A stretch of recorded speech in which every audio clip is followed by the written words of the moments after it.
Hey guys, তোমরা কি জানো মানুষ কখন এবং কেন মারা যায়?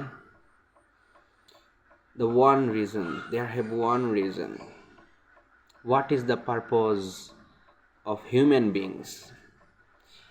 আমরা প্রত্যেকেই জানি যে মানুষের একমাত্র একটাই উদ্দেশ্য যে সৃষ্টিকর্তার উপাসনা করা, ইবাদত করা। কিন্তু আমরা একবারও চিন্তা করি না যে সৃষ্টিকর্তার উদ্দেশ্য কী। সৃষ্টিকর্তার উদ্দেশ্য যদি ইবাদত করাই হইতো, শুধু ইবাদত করাই, তাহলে ইবাদতের দিক দিয়া তো ফেরেশতাগণই শ্রেষ্ঠ। এটা তো কোরআন শরীফের প্রথম দিকেই ফেরেশতাগণই আল্লাহকে কোয়েশ্চন করেছিল।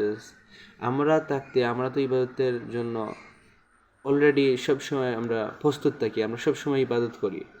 কিন্তু আল্লাহ, তুমি কেন মানুষ সৃষ্টি করতেছো? আল্লাহ বলছেন যে আমি যা জানি তোমরা তা জানো না। তাহলে এখানে সামথিং এলস।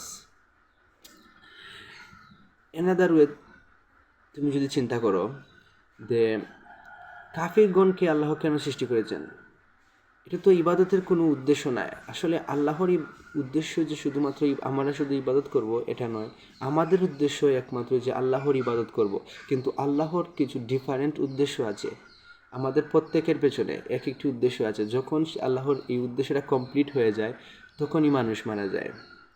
হয়তো আমি সৃষ্টি হয়েছি 10 জনকে উপকার করার জন্য, হয়তো আমি সৃষ্টি হয়েছি 10 জনের ক্ষতি করার জন্য, হয়তো আমি সৃষ্টি হয়েছি দিনের দাওয়া দেওয়ার জন্য, হয়তো অন্য কিছু, সেটা সৃষ্টিকর্তা ভালো জানেন।